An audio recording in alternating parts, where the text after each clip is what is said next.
All right, America's Iron Dome system. What does that mean? Well, the first thing is, so I have a lot of friends in the Navy, and they were kind of making fun of President Trump because they were saying, well, this is a short-range system, and we don't really have the kind of threats that Israel does. Israel is obviously a small country surrounded by enemies, so what's this really going to do? Well, if you actually read and heard the executive order that President Trump issued, there's a lot more to it than just Iron Dome. That's the beginning. He makes it very clear. He explicitly states in that EO, he wants space-based missile interceptors. And so that is much more applicable to the self-defense of the United States. Obviously, unlike Israel, we are a continental-sized power, and we are blessed by geography to have two massive oceans separating us from our big rivals, China, Russia, Iran, and North Korea. So unless they can get up into Latin depends, America... hey, don't forget, that depends. I mean, you never know when Canada's going to attack. And they're on notice. They're on notice now. Greenland too, Denmark. That's right. But besides that, I forgot about Greenland. You're right. Yeah. Those Go ahead. pesky Greenlanders. But no, it's true. So we're blessed by geography. So an Iron Dome is helpful if, say, there's a terrorist threat operating just across the border in Mexico, which, there are now reports. It's no longer just rumor. USA Today did report that, for instance, some of the javelins we gave to Ukraine may have ended up in the cartels. And there's other reports now saying that there may be even bigger systems that the cartels have purchased on the black market, systems that Iron Dome would be useful for deterring. But obviously against China and Russia, Iron Dome is not as helpful. But the EO, the devil's in the details. Trump knows exactly what he's doing. He knows if he comes out and says, I'm going to build a space-based defense system, all of the peaceniks, all of the globalists, all of the utopians are going to come out of the woodwork and try to do to him that which they did to Reagan when Reagan announced a similar thing. We called it Star Wars back in the day. And so Trump is just basically saying it's Iron Dome, but there's a lot more to it. Okay. Well, look, I mean, all those people who cry about the idea of weaponizing space, I mean, they're kind of late to the game, I would argue, and you tell me. But it's already been weaponized, right? Right. And in my book, I kind of outline the distinction between, for instance, militarization and weaponization. So really, we've always had militarized space. What do you think Sputnik was, right? Sputnik was a Soviet military operation. It's the first unmanned human system put into orbit. And ever since then, it was in the context of the Cold War. And then beyond that, we now have surveillance systems. We have critical communications satellites, civilian and military.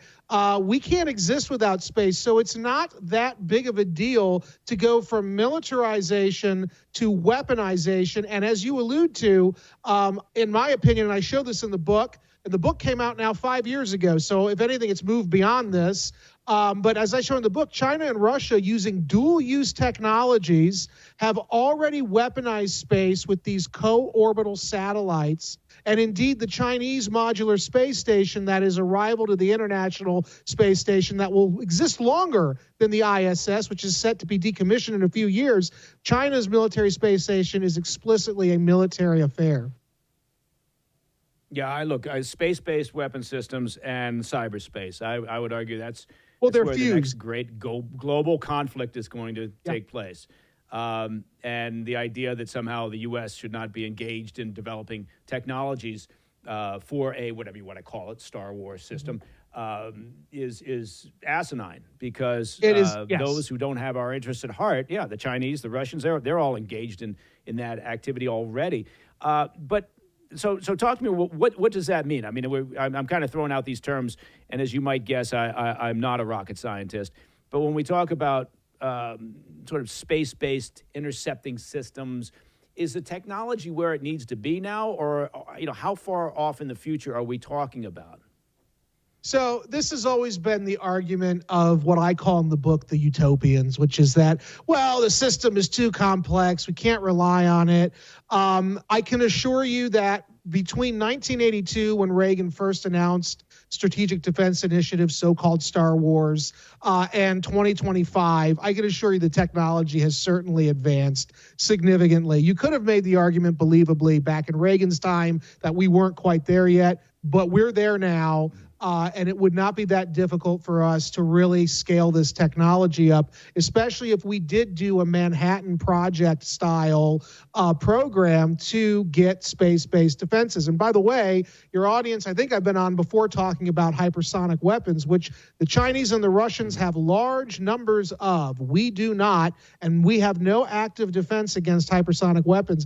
Most of the defense experts that I speak to pretty regularly are convinced the only way we could shoot down hypersonic weapons would be with space-based interceptors. So even if we're not talking nuclear war, we're talking conventional warheads on a hypersonic weapon, the only way we can stop it is with space-based defenses. Trump knows that. And by the way, I don't know if you know, but my friend Sean Ryan did a great interview with Pete Hegseth right before Hegseth was nominated as SecDef. And I highly recommend everybody watch it. It's 2 hours.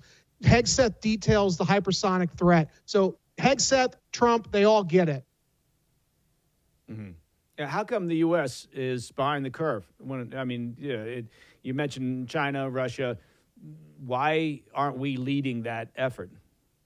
It comes down to political will and, frankly, lack of strategic vision. We've had, for 30 or 40 years now, the end of the Cold War, we took our position as victor for granted. We thought not only was it the end of the Cold War with an American victory, but that it was the end of history. If you remember, that was Francis Fukuyama's thesis that enraptured everybody. Of course, Fukuyama himself has since walked that back.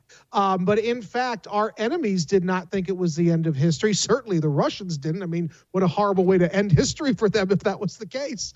The Russians and the Chinese looked at it as an opportunity, especially when they realized that the Americans were going to seek to dominate, the global commons. They wanted to create alternatives to that. Hey, thanks for tuning in. If you enjoyed this video, don't forget to hit that like button and leave a comment, a really positive, nice, and kind comment. That would be appreciated. And if you're not already subscribed to our channel, make sure to subscribe and turn on notifications so you don't miss any of our daily updates.